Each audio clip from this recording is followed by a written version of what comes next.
Oh, good morning, YouTube. Today is Monday, July 15th. It's about 10 o'clock here in Dallas.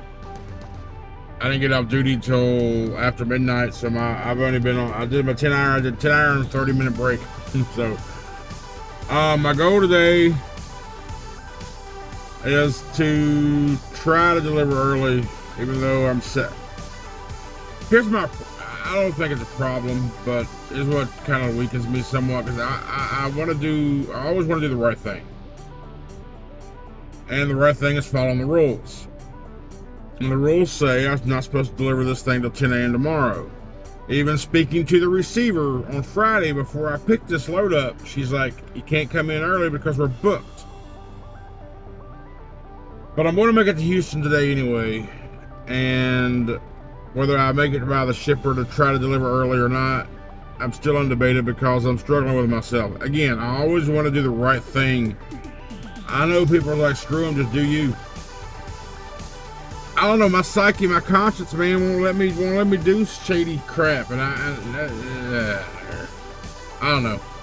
In any case, we got our PM done last night, and we got our DOT inspection done. I just sent off the DOT inspection to my BOA, so she can make record, make note of it, to put it, send it out to the powers that be and all that crap. So, but right now I'm gonna walk inside here to the Wilmer OC, and I'm gonna grab me some breakfast burrito,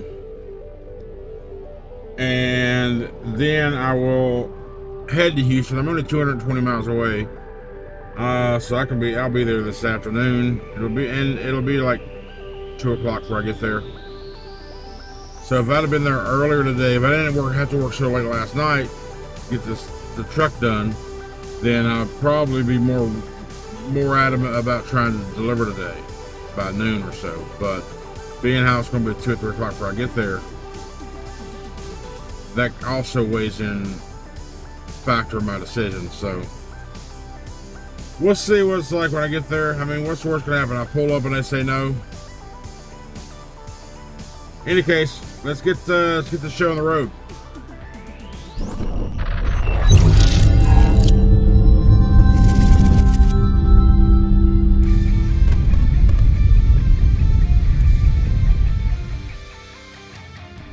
All right, we're at New Katy. We're at my truck's park spot. I got here about 3:30. That's 4:15 now. So, being so close to their normal business time for delivery, I didn't go down there. I just parked here. I'll go up 42 miles, I believe is what it said, from delivery in the morning. So, I'll leave here about 8 o'clock, get there about 10. Be good to go. But now, since this was just pretty much a short day, I figured I'd talk about a specific topic. Let's talk about mistakes. And newer drivers, you need to pay attention because you will make mistakes. Everybody make mistakes, from brand new drivers first week out here to people who've been out here 30 years. Every single buddy makes mistakes.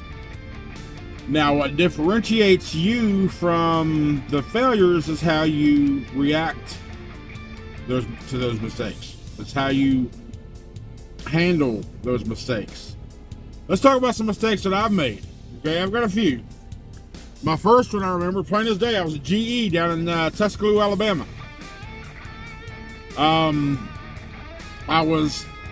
Where my loaded trailer was pretty much in line with the in-lane traffic, or the in and out lane traffic. I was right there at the traffic lane. I was maneuvering. I know I wasn't lined up properly, and I wasn't intending on backing under the trailer or trying to back under the trailer. I was just intending on backing up in front of my trailer to a point to where the incoming traffic had room to get by me. And then once I got cleared, my plan was to readjust, get situated, and then back under the trailer. However, when I backed up to the trailer this time, I was close, and I went to hit the brake, and my foot slipped off the brake pedal and hit the fuel pedal, and I went back and did a high hook. Now, if you don't know what high hook is, the high hook is, all the trailers got a kingpin right here. So this is your trailer bed right here, and you got your kingpin that sticks down like this.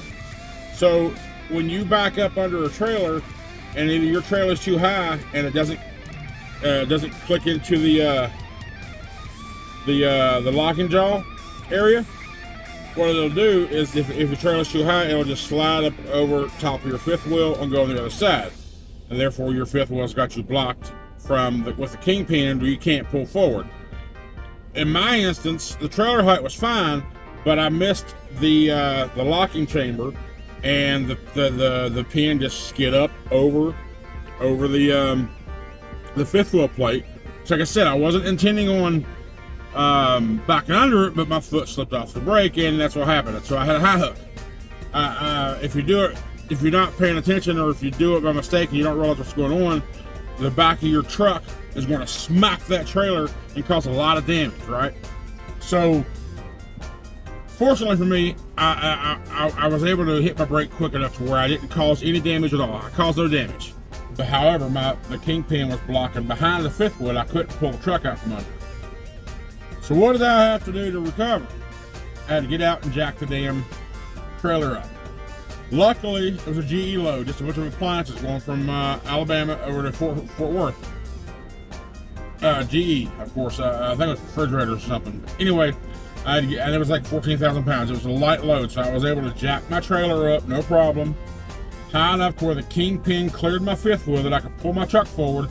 I had to jack the trailer back down to get it to the right height and then reconnect. Now, remember what I said about how you react to it? What do you do when you make a mistake?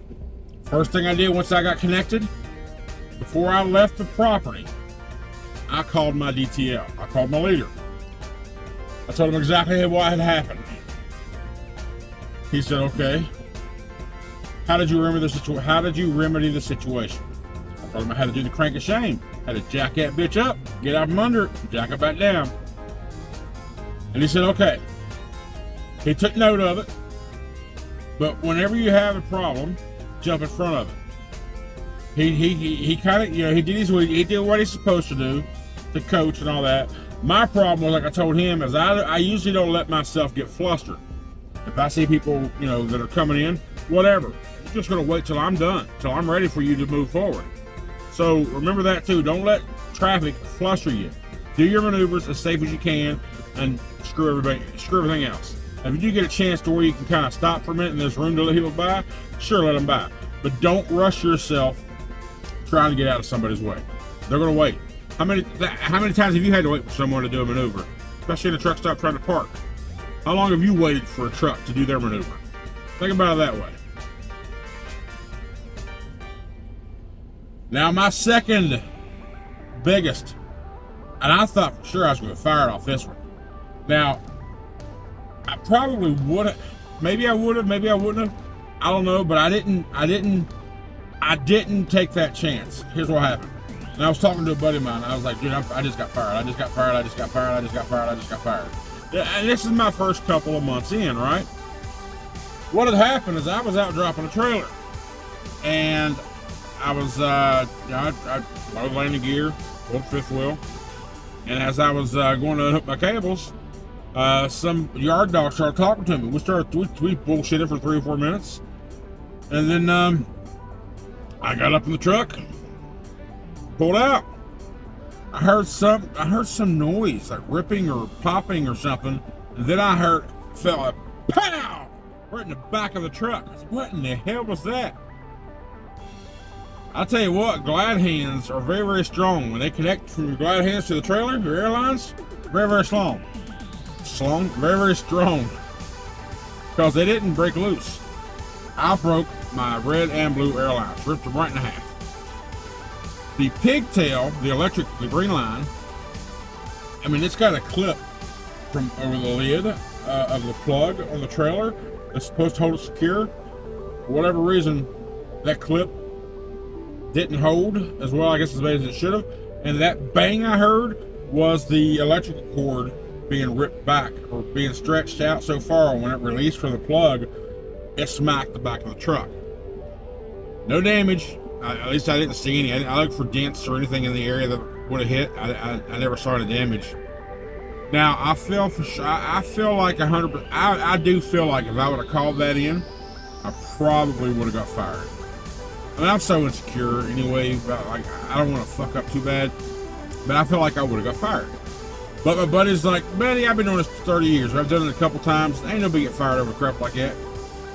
But instead of me reporting it, what did I do? I bobtailed my happy ass to the Loves about 20 miles away.